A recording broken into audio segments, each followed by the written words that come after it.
Good evening, Razorback fans. Welcome to another episode of the Hog Talk Podcast, live from the Sterling Soap and Roastery Studios, part of the Believe and Buzz Radio networks, where you can hear us each week on 106.7 in Central Arkansas. All live shows are presented to you by Arkansas Brewing Company in downtown Ozark. I am Porter Hayes, and alongside me, as always, is Adam Hall. And we're also brought to you by Bet Online, your number one source for everything sports betting. Every stat, matchup, breakdown, and even live odds and spreads to bet on during the games. With the latest catalog of odds of everything Facebook, MLB playoffs, NHL, NBA, and political props. When the game's over, head on over to the online casino, get in on a game of blackjack, poker, or unwind with one of our over 150 slot games. Head to the website today, get on the action, and do not forget to use the promo code BLEAV where the game starts. Bye week for Arkansas, Adam. We seen another crazy week in the SEC. Alabama survives against South Carolina. Crazy game between Ole Miss and LSU, which we wanted a dogfight. We talked about wanting a dogfight. That game goes into overtime. At 7 o'clock, we're going to have Blake Ruffino from AYS Sports to preview that game. But how did you enjoy the bye week? What games did you watch, and what was surprising to you? Well, I didn't watch any game in full yesterday. I flipped around from game to game, kind of used it as just a reset, if you will. The bit of, I did catch quite a bit of the Ole Miss LSU game, just to see a little bit more in depth what Arkansas is going to be going into next week, or this week rather. One thing LSU did, they got to the quarterback. I think Jackson Dart was sacked 6 times. But Ole Miss did something that we've talked about, and that was they made LSU a passing team. Yep. They, kind of shut down their run game, and I think Nussmeier had 51 attempts. So he's going to get out there and throw it. So that's one thing that we've talked about, that this isn't Jaden Daniels of last year. So another crazy game I watched. I did watch a lot of the Ohio State-Oregon game because I was pulling for Oregon in that one. And, I was watching that game, and I'm sitting here like, okay, we've got a 5th-year quarterback. We've got a 6th-year quarterback, both 23 years old. Flip side, you had UCF start a 17-year-old in their game. So just the difference. But, I was looking at Dylan Gabriel's stats just over the years. And, to be in his 6th season, he's had over 100 attempts every single season. So it wasn't like he didn't get any playing time early on. He has gotten ample playing time every single year. And, at some point they've got to stop the 6, 7, 8, 9 years of eligibility and cap it at 5. Well, and the thing is, we got to look at it, though, from a standpoint. If you're not good enough to go to NFL, you're going to play college. So it's not like these guys are sitting back making millions from NIL money, knowing they're NFL. You're not going up against an NFL quarterback. So I get that side up. Let them. I mean, if they can get their eligibility and get money, yes, they might be a good college quarterback, but that's it. These people that are 5, 6, 7, it's like these guys that are G League lifers. They just stay in the G League because they know they're good. They're good enough to make some money. They can't quite make it to the NFL. And if they do, it's rare that they make something of that. So I don't have a problem with it because, again, it gives those guys an opportunity to make money, because you think about those second, third string guys, 4 years, you're done. You've not made hardly anything in college, opposed to you might transfer to a school where you can make a little change. So I like it on that aspect. Now, if it's somebody, say, like, let's say Joe Burrow, we know he's going to be a number 1 draft pick, and he decides to come back and he's just all over the place. And again, back to back, he's just killing. I mean, look, you're an NFL quarterback, go to the NFL. That's where I kind of draw the line on, is like, your NFL caliber, but let's just keep it. Yeah. And I get that point of it. But then I just look at too, we're taking potentially, I'm looking at the guy that I think is on Miami's roster. What is his 9th year? Yeah. College is meant you're supposed to go in and get your degree and this, that, like, so what are you doing if you're 5, 6, 7 years in? At some point, I just feel like they have to. I mean, I know Coach Cal said it on an interview he did in the summer, talking about the transfer portal eligibility, this, that. And he made it a point. You've got to stop this. You've got to cap it. The COVID years, I think, are done. Mm-hmm. You've got to be able, as a coach, to look at these guys in the face and say, maybe this isn't it. Once you're getting into 6+ years. Yeah. And I get your point. Like, if you love Yeah. the game, whatever, well, you could still be a part of the game. Just figure it out. You're not going to be a player. Mm-hmm. I feel like you're taking away, space for somebody else that's younger that end up being better. It's funny you said that, because it's like you think about a guy who gets 7 years eligibility, and then you're a GA for 2. You could potentially be at a college for almost 10 years. Mm-hmm. And that is insane. I mean, you go from 18 to 28, and the guy that's on Arkansas's roster, mm-hmm. 29, I mean, freshman. Could you imagine being, let's just say, 31, 32 years old, and you're a senior in college and you graduate? I mean, if you stay here all 4 years, I mean, think about that. You've got 17, 18-year-olds come in. Hey, here's our 32-year-old, not head coach. Mm-hmm. He's your teammate. Well, and I think the guy on Miami, I believe I did read on his, like, he's working on his doctorate, maybe. So in that aspect, hey, guess what? At least you've got multiple degrees out of it. So kudos to you. But I think that guy too, like, he's had 4 years of season-ending injuries. And I'm just like, dude, like, no NFL team, if you get to the point you've exhausted everything, is going to look at you and think, oh, yeah, come on.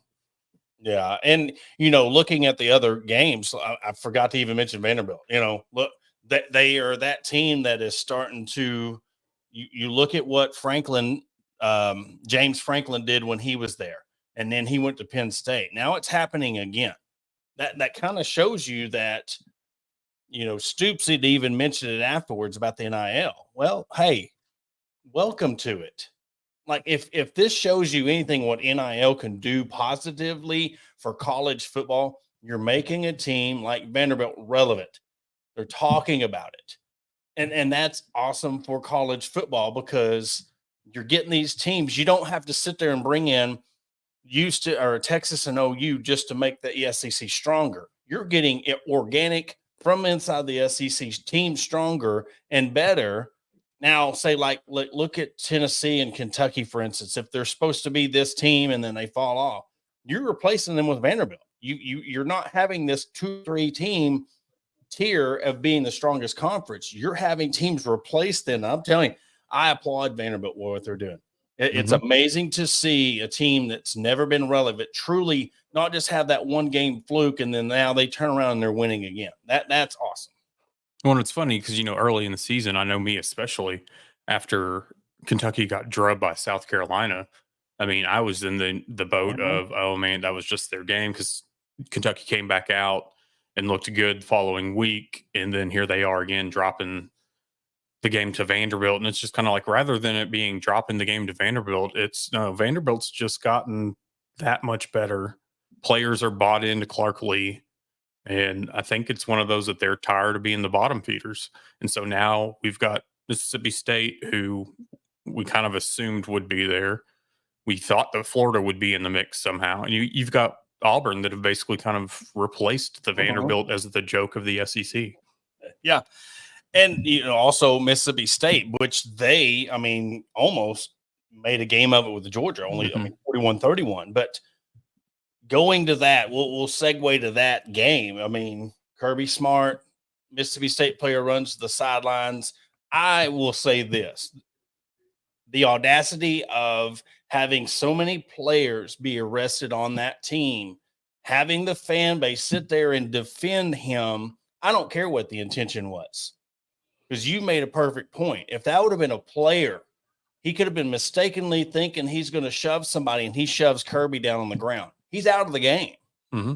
You got to keep your head cool. You can't put and if it was his own staffer, if it was his own player, something would happen. And I don't know what's going on. Maybe Coach Saban has something, he's got something up his sleeve, because think about it.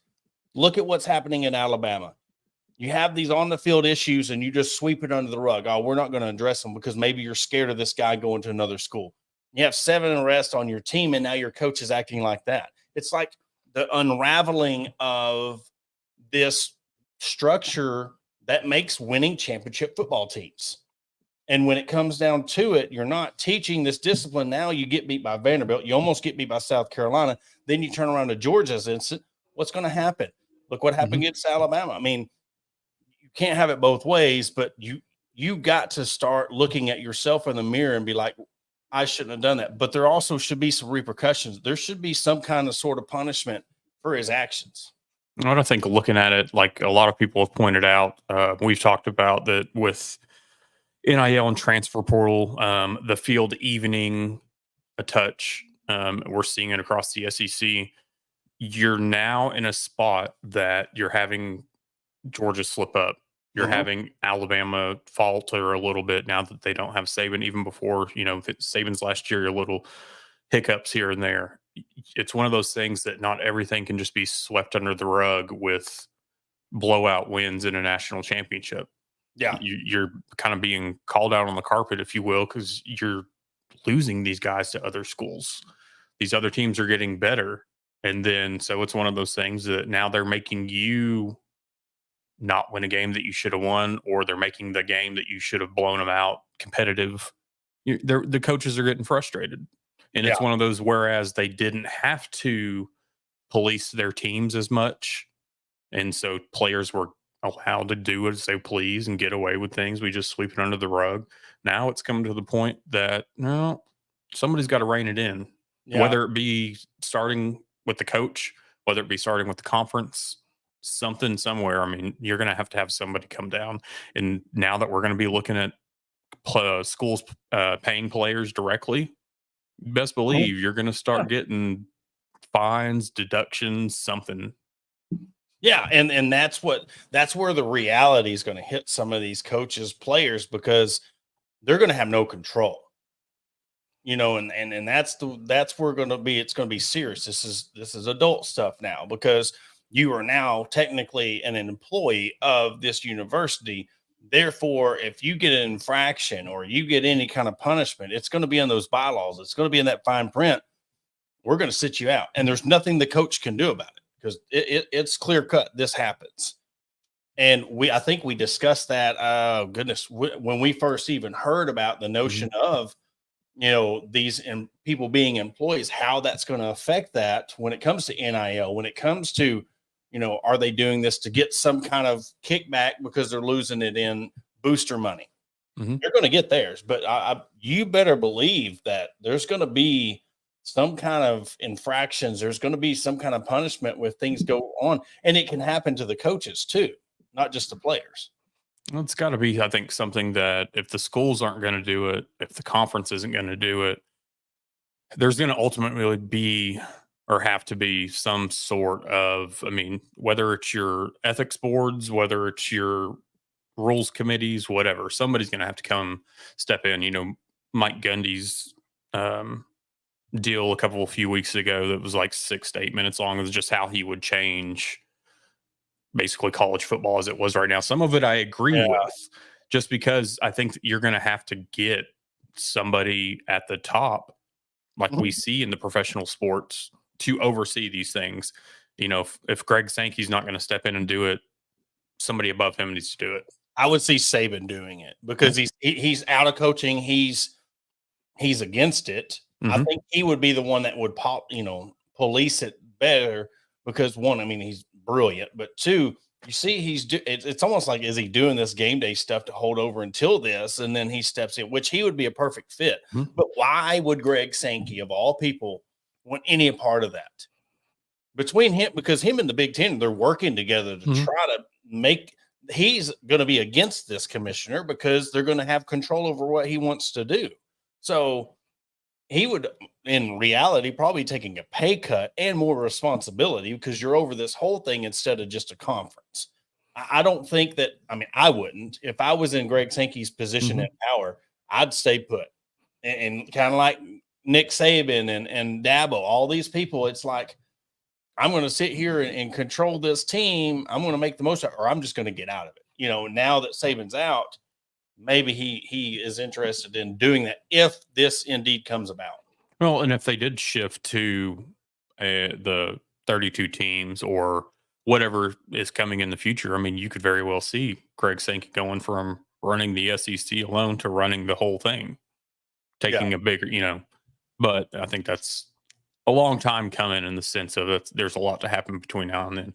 But going back, it's got to start with the head coach. And when your head coach is out of line, it's got to go to the commissioner. Yeah. And so something's got to be done.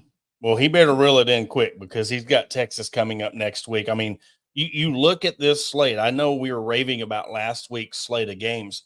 When you're looking outside of the LSU Arkansas game, you've got 3 games really that can point to this contender pretender type of schedule. And I'm pointing Alabama, Tennessee. Both teams are kind of not living. Yeah, they're both 5-1, but they're both under their expectations for the season as a team. Then you look at the Kentucky-Florida game. All right, we're both down. Kentucky coming off that loss. Are they going to bounce back? Are they going to be kind of a contender in the East or contender in the SEC? But also you have Auburn, Missouri, and then South Carolina, Oklahoma. I think that South Carolina, Oklahoma is going to be very intriguing. You got Oklahoma coming off a big loss against Texas, and then South Carolina coming off that. I mean, I don't know what was going on in that. I don't know if you even seen the last part of that South Carolina game, but I saw plenty of time left, and he just airmails it in the end zone. You're shooting yourself in the foot. So losing to a team like Alabama when you're it's almost like the year Arkansas could have beat them when they were down. And I want to think it was the Ryan Mallett game. They were having a down year at that point, and you're like, this is the year we can beat them. Almost like the Milroe, where they thought Milroe wasn't going to be the player he was, and then this is your chance to take them down. That was South Carolina's year to beat them, and they shot at themselves in the foot.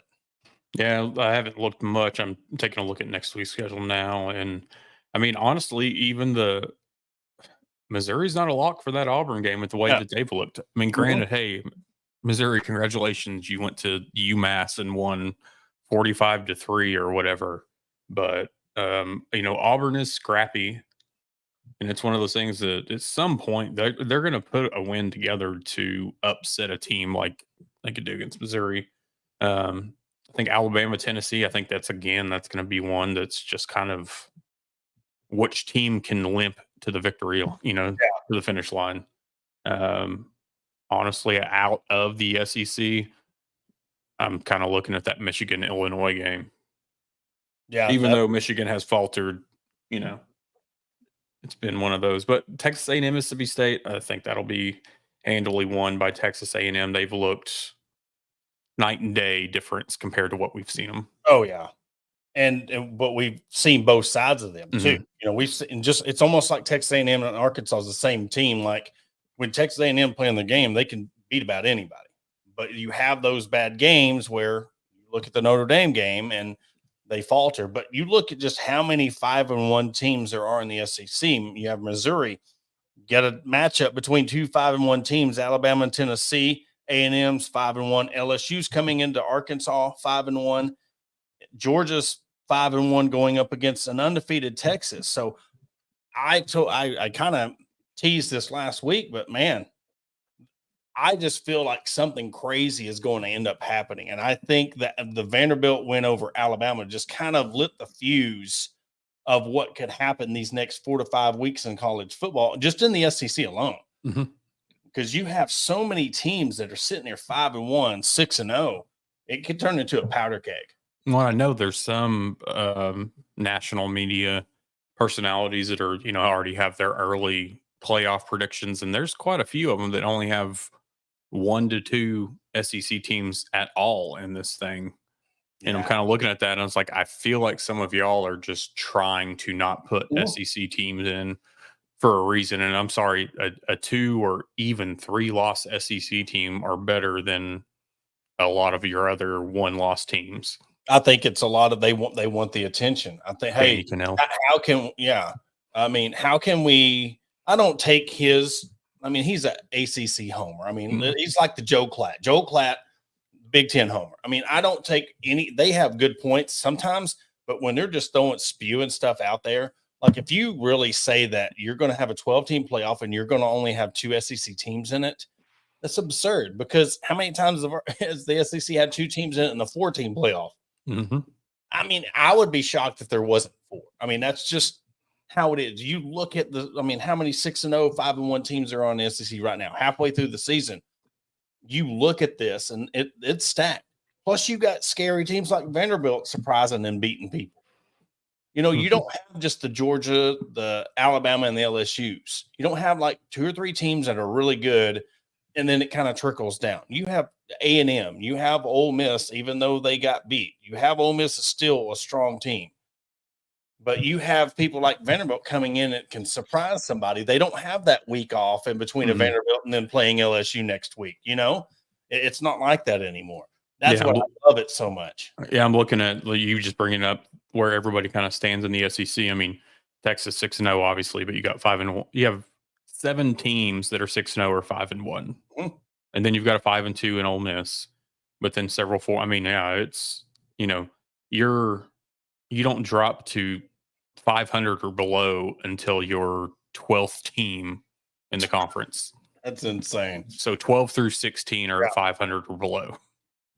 Yeah, and it's, we'll go more in depth. We got Blake Ruffino coming up here in a little bit at 7:30, but kind of wanted to wrap up this segment. It's I know that we say the same thing about the Kentucky fan base and rent free and stuff, but how they treated Cal coming to Arkansas and everything they talked about coming to Arkansas and who cares, this and that.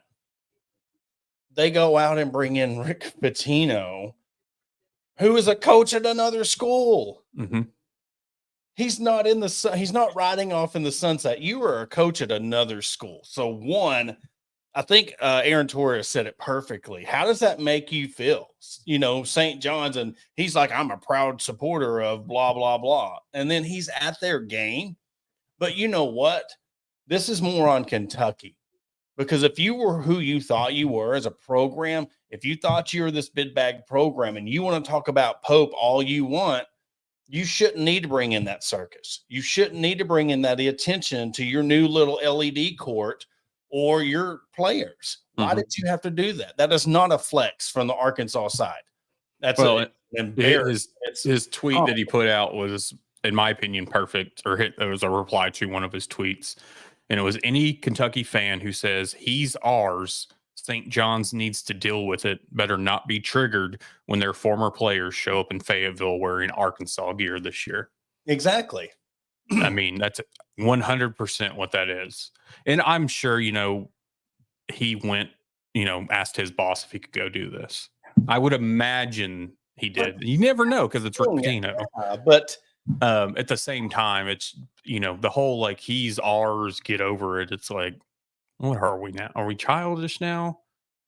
I mean, but y'all want to get petty about whoever showing up at Arkansas? I mean, I know that the Arkansas fan base act. Just let's say Cal was this is not this year, because like if they he won a national championship 5 years ago, 10 years ago, and they wanted to honor that team on that specific basis. That is the only way that I would accept. Hey, I'm going to go back to Kentucky and celebrate with the team that I won a national championship for. Outside of that, Arkansas fans would lose their minds. I don't think Hunter Yurchek would allow it. You would just imagine Coach Cal walks into Hunter Yurchek's office. Hey, Kentucky's having this little Midnight Madness thing or something. I kind of want to go do it and wear the Kentucky blue and be a part of the program. Like, hey, pack your stuff, go on. That's the way I see it. It's so cringy that the fact that Kentucky's fans and these media people are just soaking it up like they done something or like this was a cool thing. We're all laughing at you, like that. I mean, it's just It's absurd. We've talked about like the players showing up. I mean, we've seen a handful, of the Arkansas players going to visit Coach Muss out at USC, and they throw on a USC shirt. So be it, But yeah, a coach that is currently coaching is completely different, and that's the kicker part of it. It's a coach that is still coaching. Exactly. Now, if Coach Cal went to UMass for whatever reason, I'd kind of look at that like, okay, this is weird. Yeah. But I feel like when you're at a school like St. John's that you make the tournament here and there, what happens if you make the tournament and you play against Kentucky? I mean, I'm just like one of them half and half, Jack. Yeah, I mean, like, what are we doing here? I mean, I just look at some, but St. John's, we can't talk much about their ethics or whatever because they got rid of Mike Anderson for when they shouldn't have, just to get Rick Pitino. And it's almost like, was that a jaded shot at another layer to that? I might be reaching it, but you're like, oh, he's coaching at the place that run off the ex-arc. I mean, I don't know. It's one of them things that you said it perfectly. I mean, we're talking about former players seeing the guy that they coached, that coached them, that they have a connection with. What is Rick Pitino's connection with this current Kentucky program? And they made this theatric about it, and the raising the hands in that picture was it was hilarious because one, you're supposed to be a blue blood. You shouldn't need that. You should be, all right, give the keys to Pope, Hope and Pope. Now it's cope with Pope, because the fact that you even had to do that, I feel sorry for them. I don't know how many people had to go through the chains to get this approved, but Well, no, this goes back to just some of the weirdness which you and I have touched on before Blake gets on here. But some of the decisions being made, like taking down all the draft picks from your practice facilities that you had, which Kentucky did. I'm looking at that. I'm like, is it because they were the majority of Caliparis, or are you just trying to set something new? I mean, like, if I was one of those players, I feel like I'd be a little irritated that you took down like my plaque or whatever it is up there at this school, and that would make me not want to come back and visit. Yeah. And yeah, I mean, that would be something that if I'm Devin Booker or Karl Anthony Towns or whoever, I'd look at that as kind of a slap in the face. It is. It's huge because it's very disrespectful. I mean, again, I'm making it about Arkansas for a second. Think about Corliss Williamson and Scotty Thurman coming back, and we wiped their name off of everything. We just took their pictures out. We took the national. It's disrespectful because they brought that. You want to have your little pity party about why Coach Cal left, but you're taking it out on the kids. You're taking it out on the players that actually did stuff here and won you a national championship and was All-Americans here. They have that legacy. So to take that away from them and be like, I don't know this whole what's going on in Kentucky, I don't know what the hell's going on there, but they have a narcissist complex that we're just going to wipe everything off. I'm going to be the new sheriff of town. This is how it's going to be. We're going to bring Rick Pitino back. It's a clown show. And they ain't even, you said how many? We're 19 days away. 19 days away from Arkansas, Kansas. 19 days away. So this isn't something that you're needing to, do during the summer just to get some clout or whatever. Or you're fishing for something. You're trying to prep for a basketball season and you're doing this kind of stuff. And outside of Kentucky, you're the only one celebrating that, I'm a week off. Yeah. 12 days. That was a week off. But now that we're off that soapbox, we're going to take a quick break. After the break, we're going to bring in our guy, Blake Ruffino from AYS Sports, to preview the LSU game after their barn burner overtime game against Ole Miss. Always great having him come on. We'll catch y'all after the break. Searching for premium brewery products that will take your daily routine to the next level? Look no further than Sterling Soap Company. Our handmade soaps, aftershaves, and balms are made with only the finest ingredients that give you the ultimate grooming experience. With a variety of scents to choose from, there's something for everyone. Plus, our products are crafted in small batches to ensure the highest level of quality. So why wait? Visit www.sterlingsoap.com or visit our retail store at 16 West Walnut Street in Paris, Arkansas. Shop our collection and discover the difference for yourself. Upgrade your grooming routine with Sterling Soap Company. Are you looking for a place to grab a cold drink and some delicious food? Look no further than Arkansas Brewing Company. Located at 201 South 1st Street in beautiful downtown Ozark, our establishment offers a wide selection of craft beers and tasty eats. But what sets us apart is our welcoming atmosphere and friendly staff. At Arkansas Brewing Company, you'll always feel like part of the family. So visit Destiny and Christopher Brockett and staff today and see for yourself what makes us the go-to spot for locals and visitors alike. Arkansas Brewing Company, come for the drinks and stay for the friends.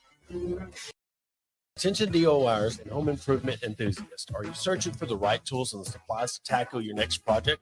Look no further than Mentor's Hardware Store. With locations in Ozark, Alma, and Clarksville, our vast selection of hardware and building materials is sure to have everything you need, whether you're fixing a leaky faucet or building a new deck.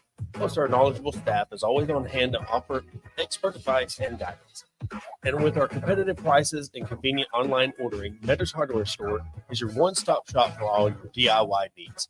Visit us today and let's build something amazing together. Are you looking to take your career to the next level? Look no further than ATU Ozark Campus.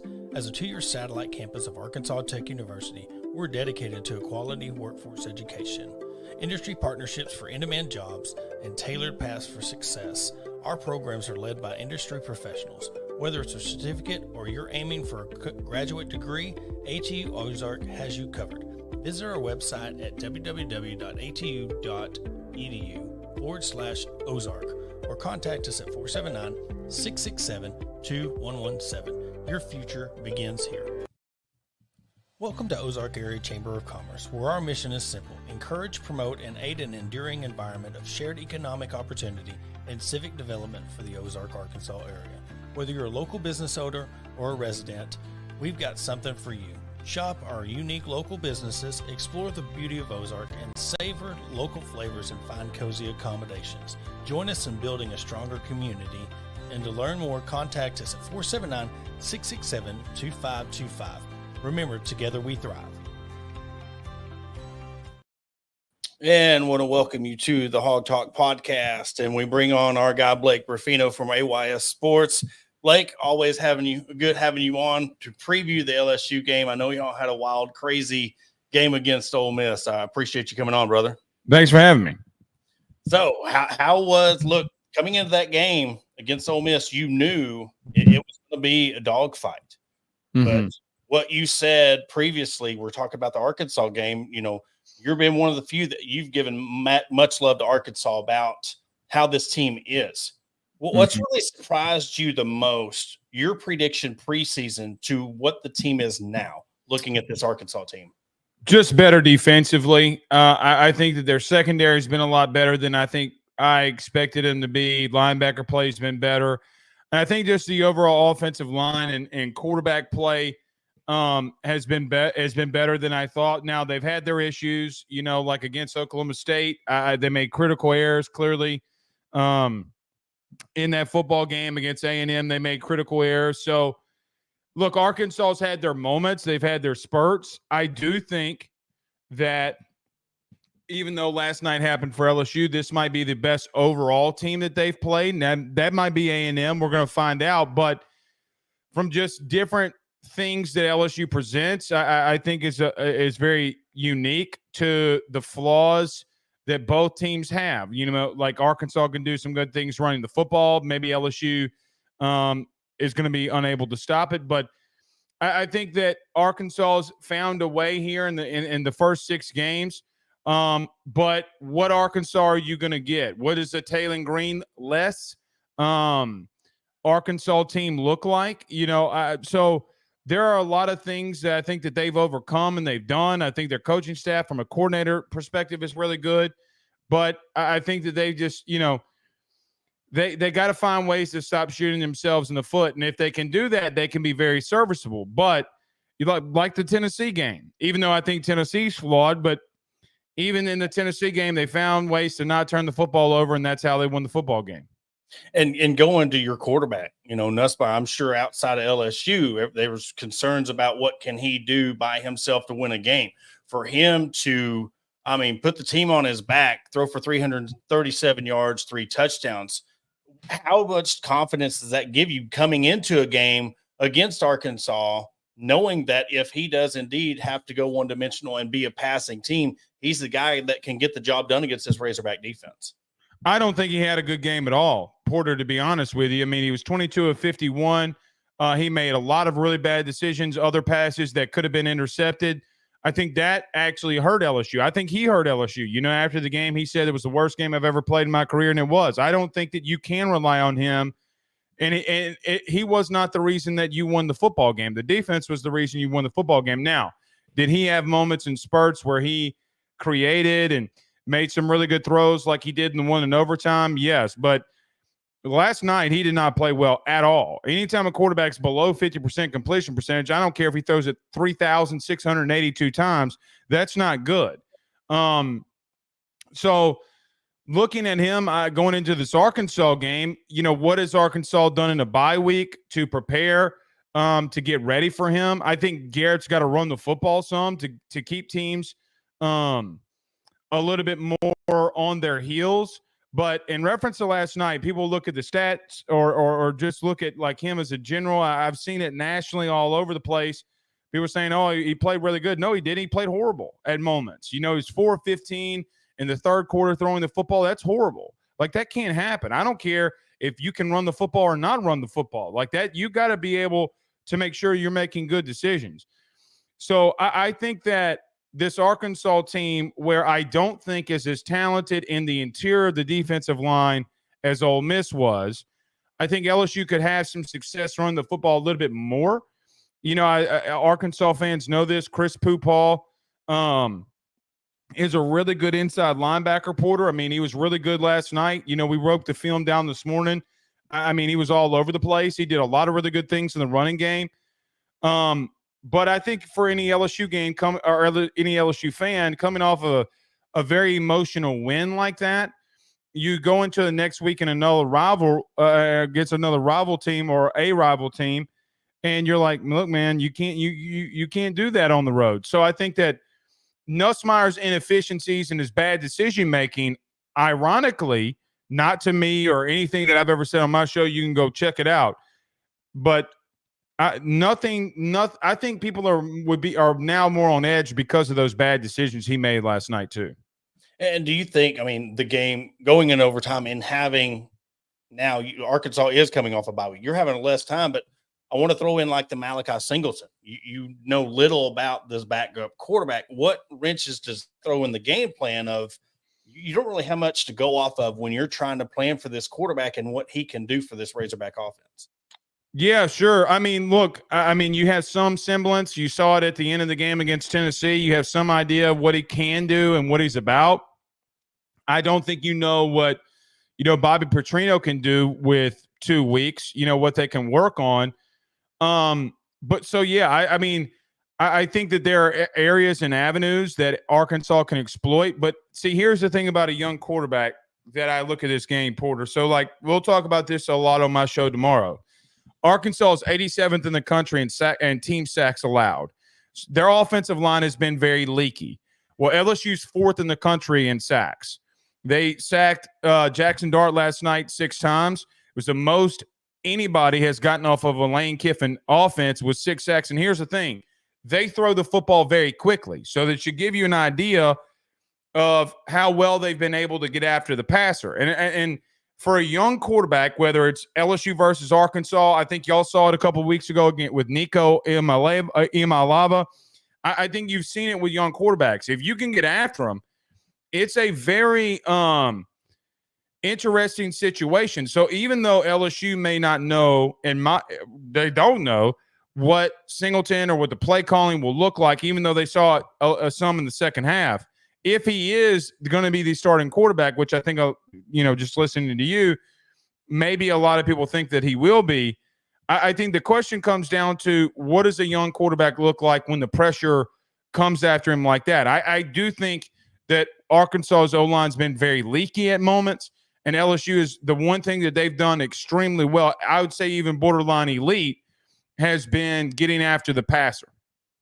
And you look at that Texas A&M game, and we'd seen some film breakdown of what they did very well to shut down Jackson. You know, you're talking about your defensive line. You know, what measures, who do you think some key players you're talking about on that defensive line that they're really going to key on Jackson to really try to hold him under 100 yards rushing per se?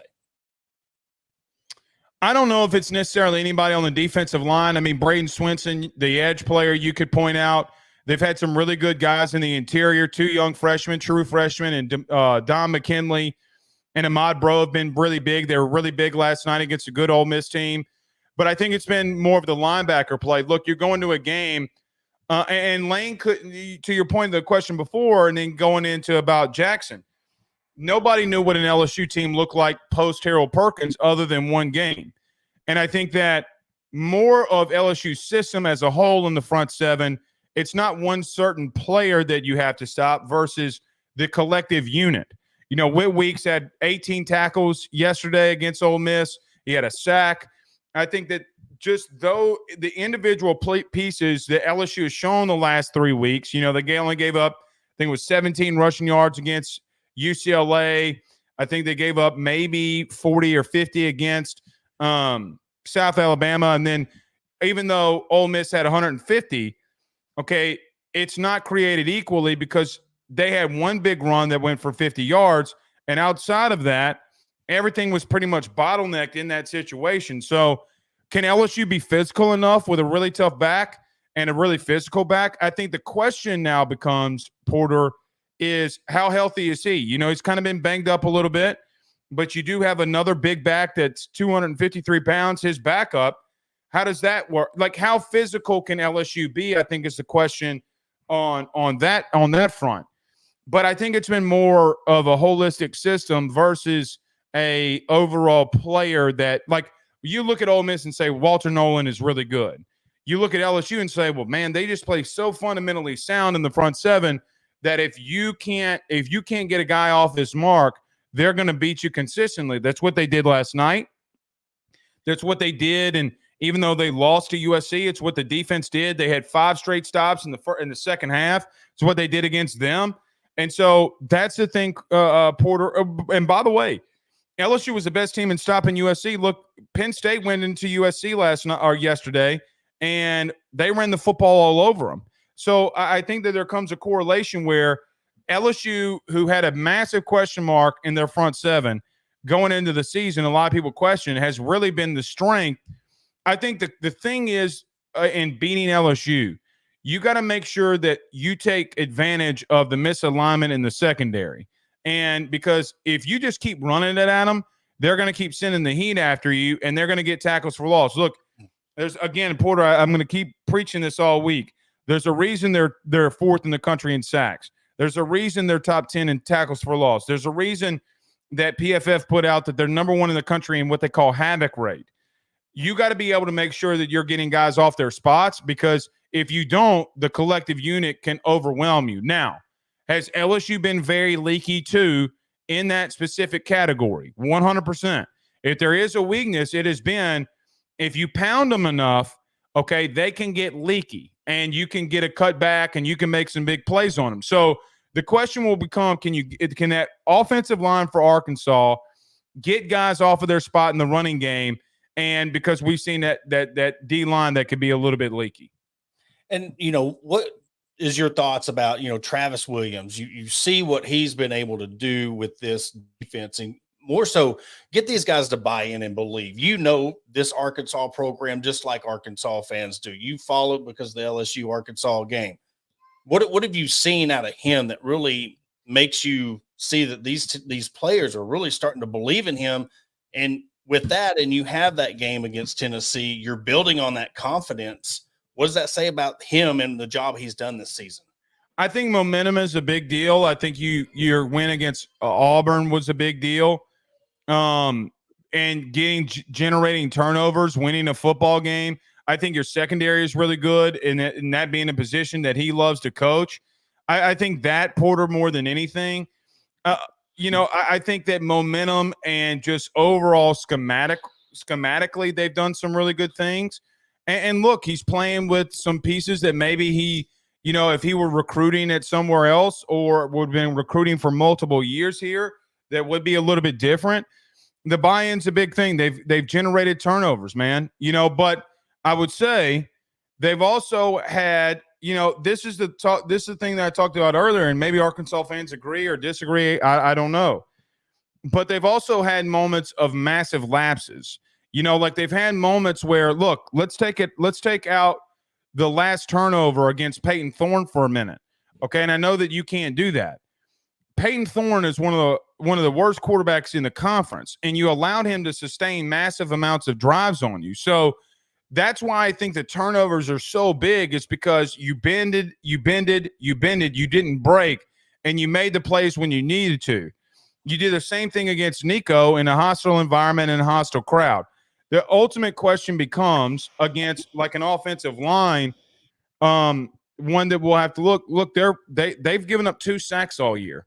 One of them is that Nussmeier just ran right into him, and another one's because he slips down. I mean,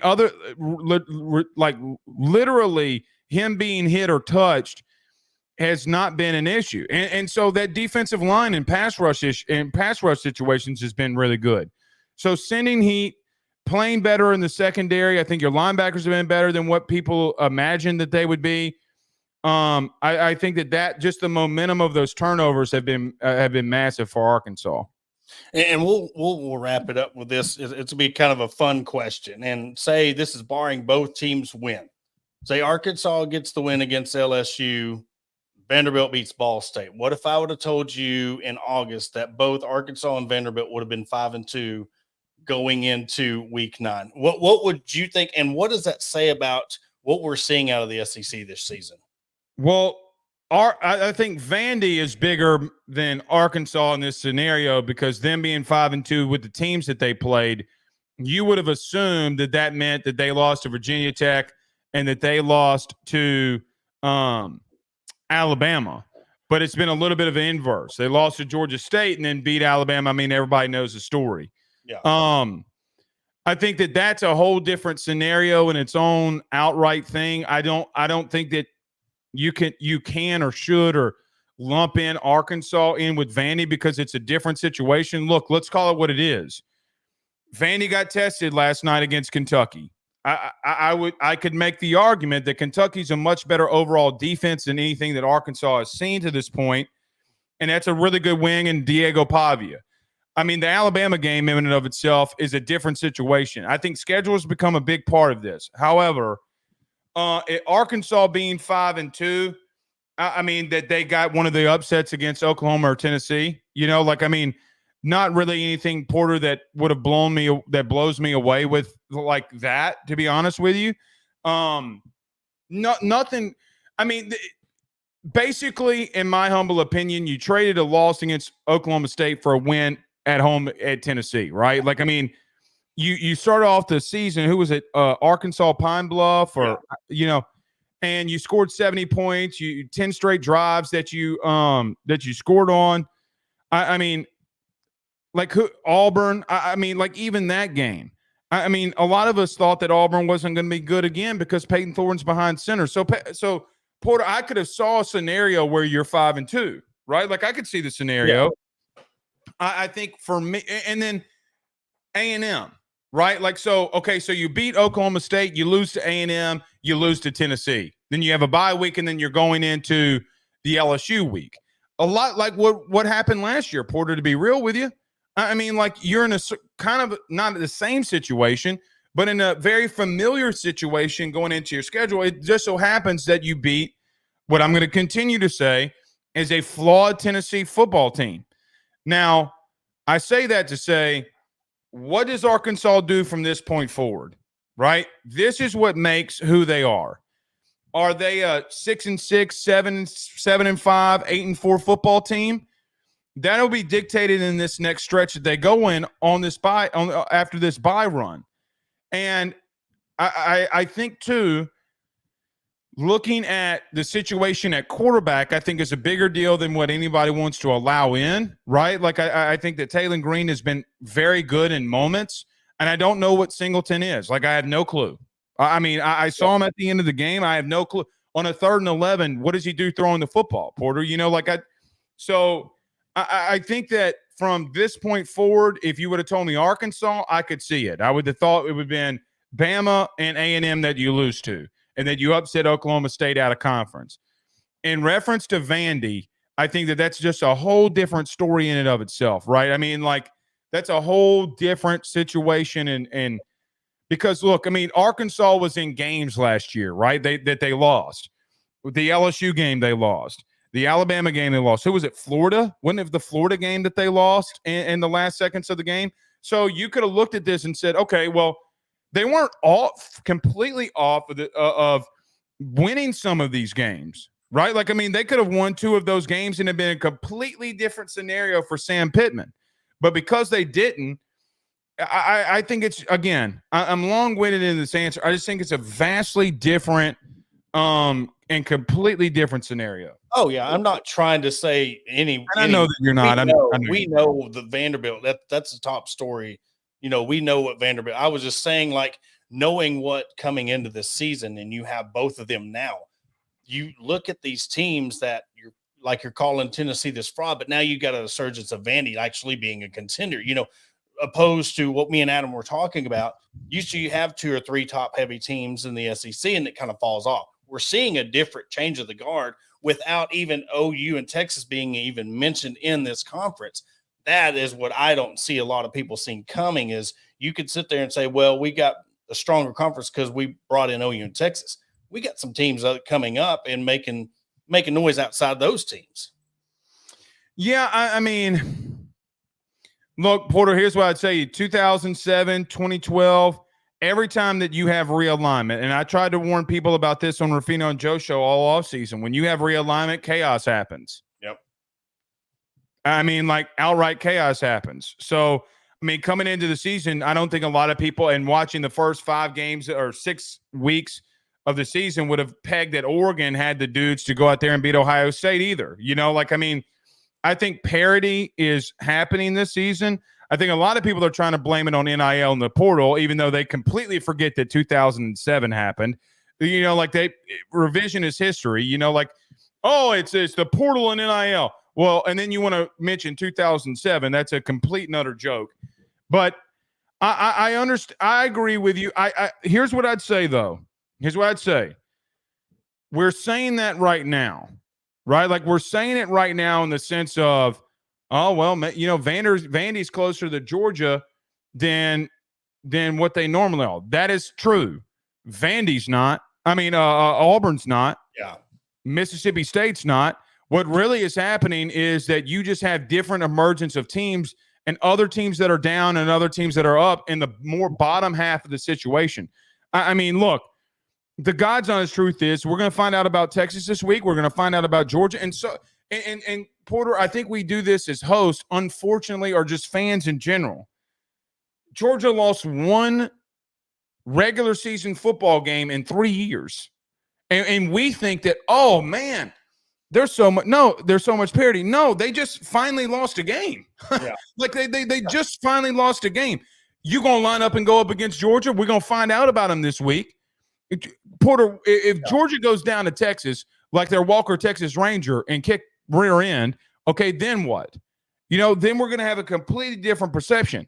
If Arkansas beats LSU this weekend, there's a completely different perception about both teams. Is Arkansas a contender? And I'm going to throw this out there to you, man.